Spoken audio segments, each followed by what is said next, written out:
What is going on, YouTube? Andrew Miller from Hook'emHeadlines.com coming back at y'all today with potentially one final video looking forward to the 2023 season before the opener this weekend against Rice.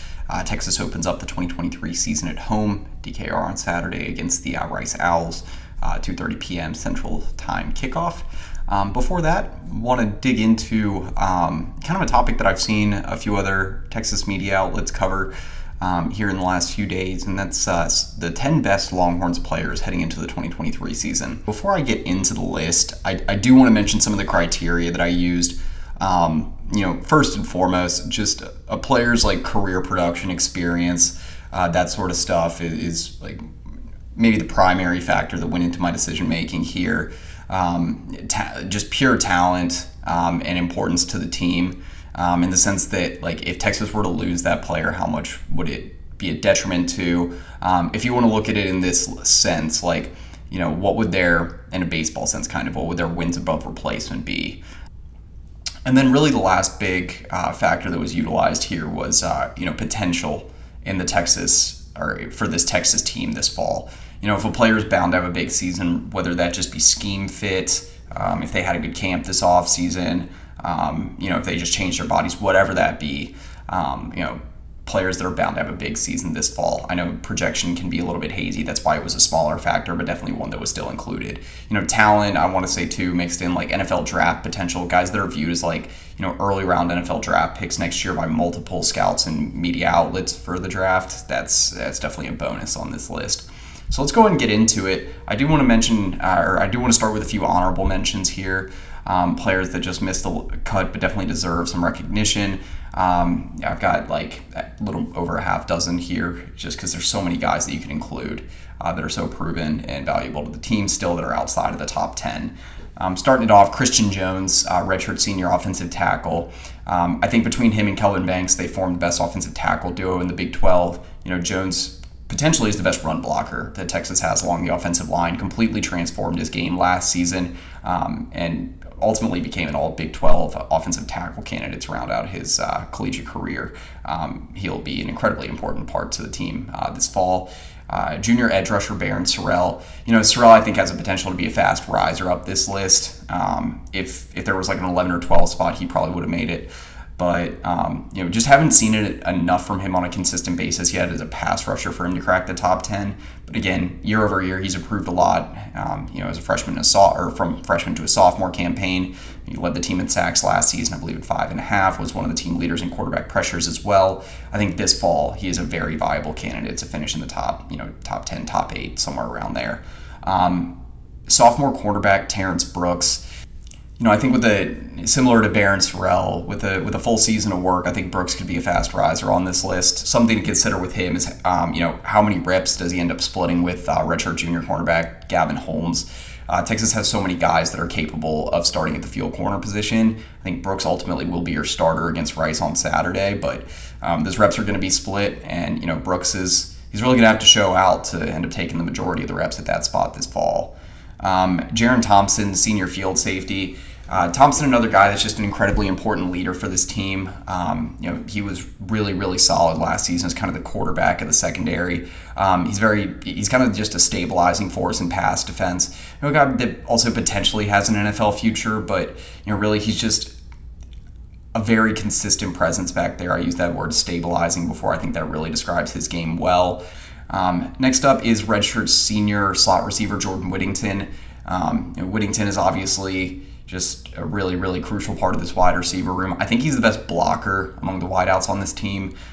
He's also just probably the most natural, proven, and experienced player that Texas has, like just in terms of working between the numbers. I've used this word before a lot with Whittington, that he's just kind of like a maestro working the middle of the field. That's his natural spot. He's really good at working in short areas, or tight windows, short areas, things like that. I think, if he can stay healthy this fall, he's on pace for another like career number type season. Last year was really his first full healthy season on the 40, and you saw him put up over 600 total yards, a few touchdowns, and I think he's bound for another big year this fall. Sticking with the wideouts, redshirt junior wide receiver Isaiah Nayor.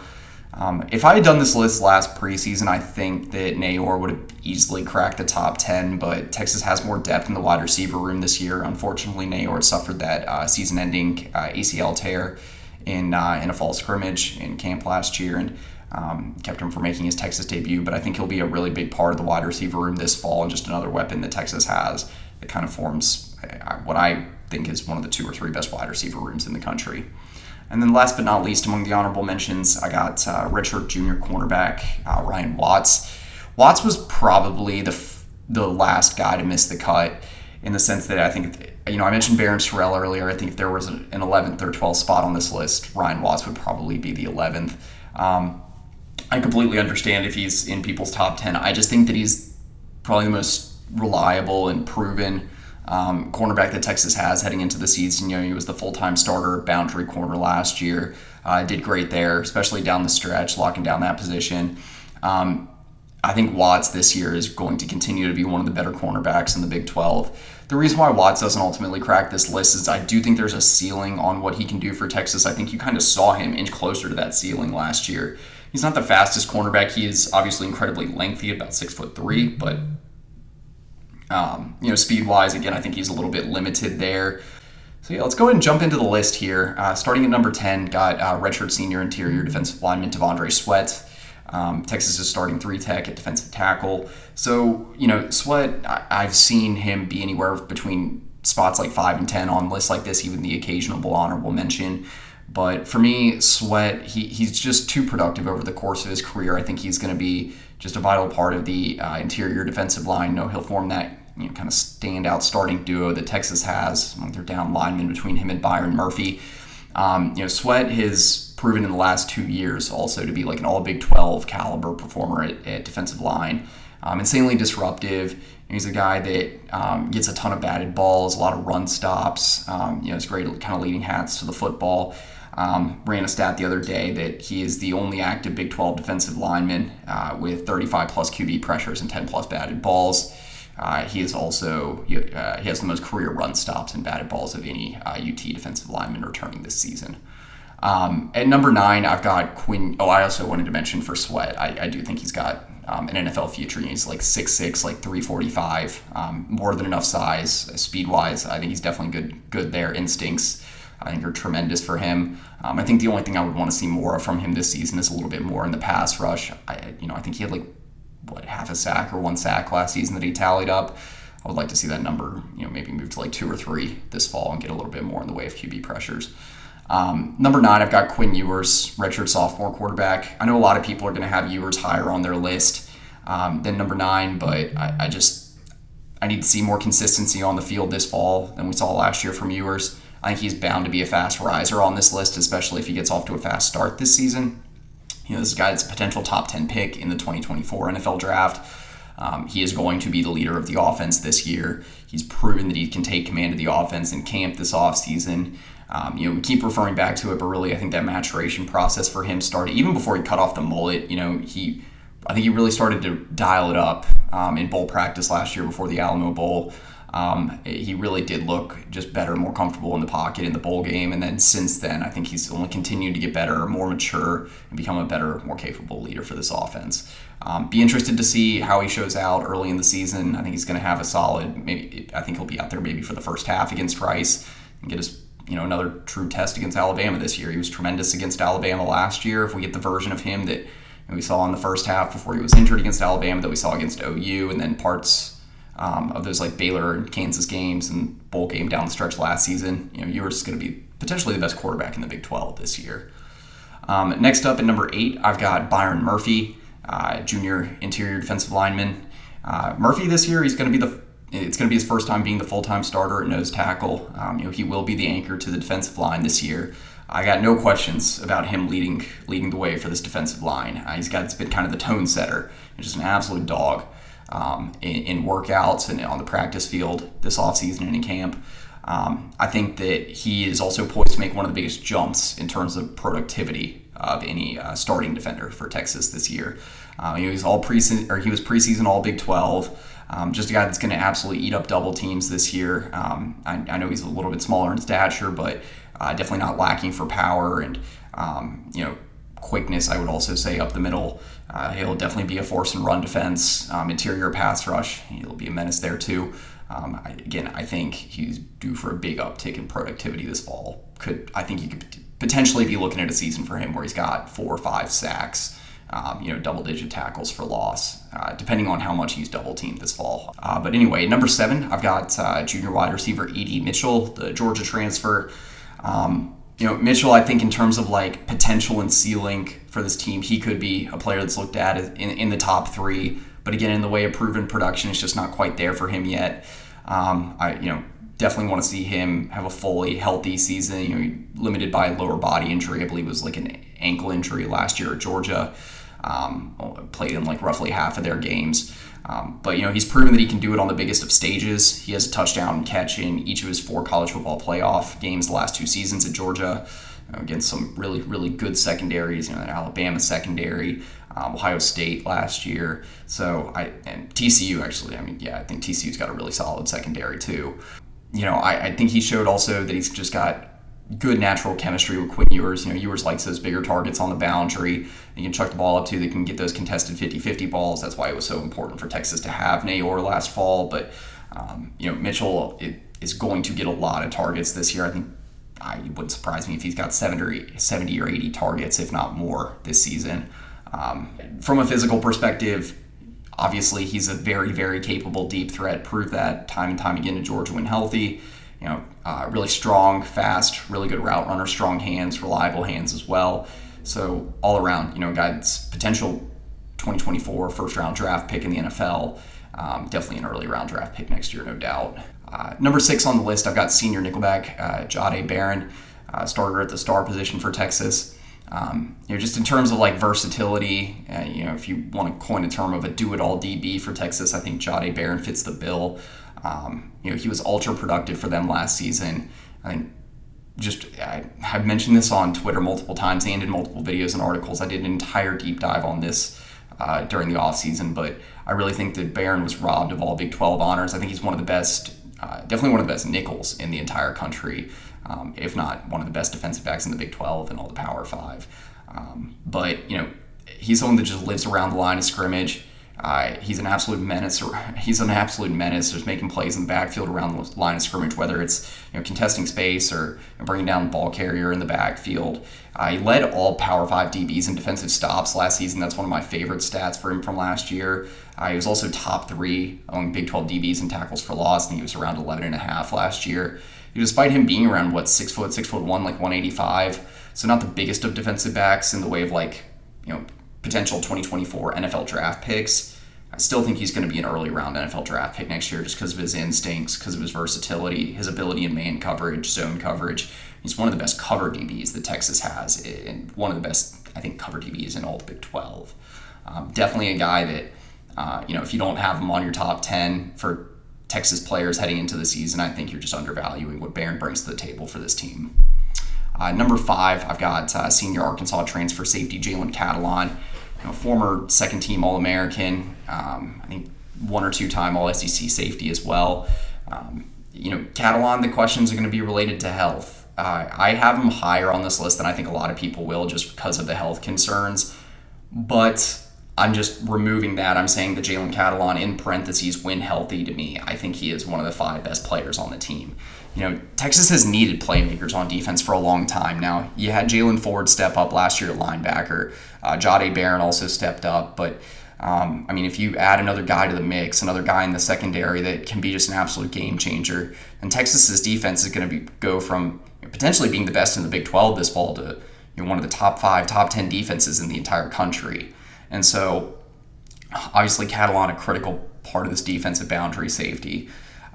He just makes plays all over the field. He's tremendous in run defense. What do you have, over 100 tackles during the 2020 campaign, I believe that was, at Arkansas.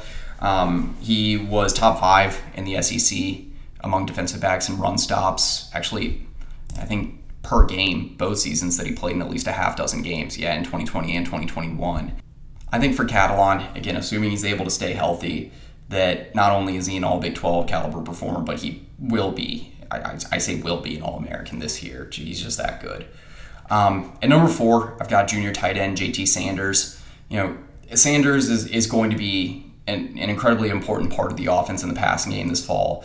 In terms of the importance to a position group, there might not be someone more important, maybe barring Kelvin Banks, than JT Sanders to this tight end room. Texas just doesn't have much depth at tight end outside of Sanders and then Gunnar Helm. But if you're talking about, potency in the receiving game, threat that someone poses to opposing defenses at tight end, there's no one even close to Sanders in this tight end room. Sanders is a top 3 tight end in the country. I think Brock Bowers you'd have to consider number 1. He'd probably somewhere around that Aronde Gadsden or the tight end for Syracuse.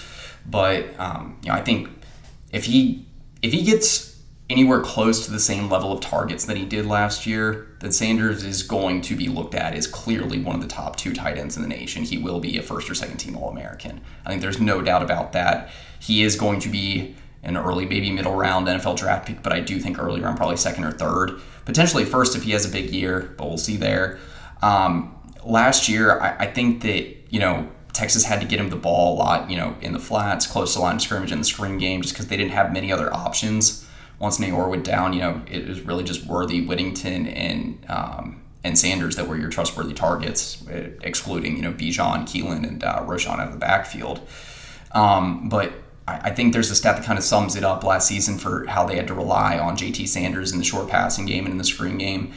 He led the Big 12. He was second in the Power 5 among tight ends last season with 29 targets at a depth of target of 3 yards or fewer. So, I think for him, it's just really going to be about maximizing the targets he gets this year.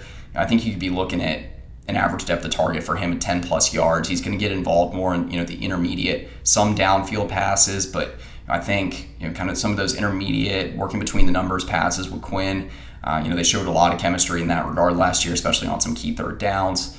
And then also, I think you could see him working down the seams a little bit. He can be a real zone buster for a lot of defensive, or, for a lot of teams that are going to play more zone heavy defenses against Texas.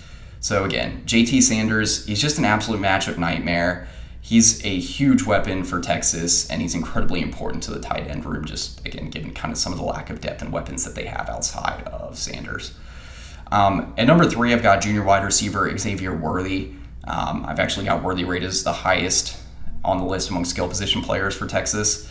I think Worthy is probably going to be a top 15, top 20 pick in the 2024 NFL draft. A lot of these wiry guys, ever since Devontae Smith went to the Eagles a few years ago, a lot of these wiry guys like Worthy are really valuable now in the NFL. And, Worthy's a guy that has a lot of production in the last 2 seasons at Texas. Obviously, he was stellar as a freshman All-American 2 years ago. But in the last 2 years, he got over 2,000 receiving yards, 20-plus touchdowns. I think he's the only active Big 12 wide receiver that has that much production, that much career production in the Big 12. And so, obviously he's going to be someone that is going to be, targeted by opposing defensive coordinators, but given all the other weapons that Texas has in the receiving core and at tight end this year, namely Sanders, Worthy is going to be able to, fit his specific role and be able to maximize that where, I've mentioned this a lot, but he's just such a pure technician as a route runner. I think potentially the best route runner, at least the most technical route runner in the entire country. Working screen game, short and intermediate passing game, he'll still be involved in the deep ball. I just don't think as much as last season. He was kind of forced into that role after Nayor went down with the injury. And so, Worthy, I think he's a potential Heisman dark horse this year if he ends up getting enough, if he ends up getting 90 plus targets this year and can really maximize them, especially if a lot of those are in the short and intermediate passing game where he's got room to make things happen after the catch.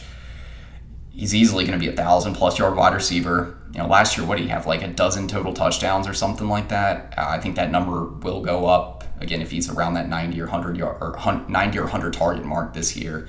He's just set for a huge season. This is his contract year, and we've heard throughout the offseason that he's primed for a bounce back campaign. He's just been right down to business, showing a different level of maturity, better chemistry too with Ewers. And again, I think it's all about that role fitting him better this year, and I think that will, given the multitude of other weapons around him. Just working the short and intermediate passing game. I mentioned this on the site and on our Twitter page about a week or 2 ago.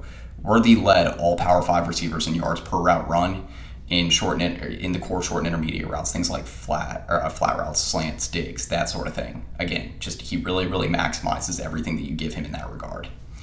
At number 2, I've got senior linebacker Jaylan Ford, the 2023 Big 12 Defensive Player of the Year in the preseason, as voted on by the media. But Ford, I am hold in very, very high regard because he emerged as the playmaker that Texas so direly needed on defense last year.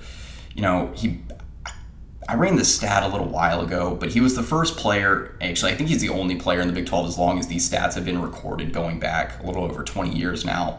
Only player in the Big 12 to put up at least 100 combined tackles, 10 tackles for loss, 4 interceptions, and 3 forced fumbles in a single season. The numbers go back to 2000, but I would assume that he is one, if not maybe 2, Big 12 defenders to have that type of season. He was just making plays all over the place, coming up with interceptions at key points in games, multiple red zone interceptions, a few key forced fumbles. He was the one that landed on that fumble to seal the win over Kansas State. I think Texas's biggest road win under Sark in the last 2 years. And so, Jaylan Ford last year, a lot of people have been beating this drum. I was beating on this drum last year. He was definitely the deserved Big 12 Defensive Player of the Year. Given that, if he puts up these type of numbers again, if potentially even better numbers, there's going to be some additional tackles, I think, to swallow up with DeMarvion Overshown gone. So we'll see. But if he puts up similar or better numbers to what he did last year, I think he's going to win the Big 12 Defensive Player of the Year honors this year. I don't think the conference voters are going to take that away from him, kind of rob him of that as they did last year. If you're looking at it, a deserved 2-time Big 12 Defensive Player of the Year 2 years in a row, I think you got to include him among your 2 or 3 best players for Texas. And then number 1 on the list, I think most people will know this by now, but I got sophomore offensive tackle Kelvin Banks, reigning freshman All-American, preseason All-Big 12 offensive tackle. I think Banks is hands down one of the best offensive tackles in the nation. He's just one of the few players that Texas gets where you were like, he's immediately elite. Last season, I know I'm mentioning a lot of stats here, but just trying to hammer home some of these points of how valuable these players are and what they do for Texas, how much that means. And for Banks, this is one of the most insane stats that I've seen the last couple of years that I've been running some of these stats for the site. And he was the only P5 offensive tackle in the last decade to have 3 or fewer blown blocks in a season as a true freshman. I believe the Big 12 average when I was looking at it for starters was around 11 blown blocks per season. It was somewhere around 9 to 11. And so Banks not only was among the top group of offensive tackles in the nation last year, I think he's on pace I think he's going to be one of the best, if not the best, this year. I think for Banks, improving in run defense would be kind of the thing that I'm looking for out of him this fall. He was solid in run defense last year, but his strength was definitely pass protection. I think that will continue to be one of his, probably his biggest strength. But, last year he took on a lot of top talents at edge rusher in the Power 5. Whether you're looking at Will Anderson, Dallas Turner, with Tyree Wilson for Texas Tech. So I clearly think that Banks is going to be the best offensive tackle in the Big 12 this year. He's already the best offensive tackle in pass protection. He's going to be the anchor of the offensive line, a future top 5 pick in the NFL draft. I don't think there's much more to say about him. To me, he is hands down the best player for the Longhorns, just an elite talent at offensive tackle. But anyway, that's pretty much it for this video. Again, wanting to go through who I feel are the 10 best players for Texas heading into the season. Pinpoint some of these guys. Again, assuming all these guys are going to be healthy. But yeah, excited for the season opener on Saturday. We'll keep you all covered at the site. Again, link some of the work we've done related to the game in the description below. Also, check out our Week 1 preview video. Posted that yesterday morning. Recording this on the evening of August 31st. Should have it up today. This video up today. But anyway, for Andrew Miller, Hook'emHeadlines.com. That's pretty much it. Hook 'em.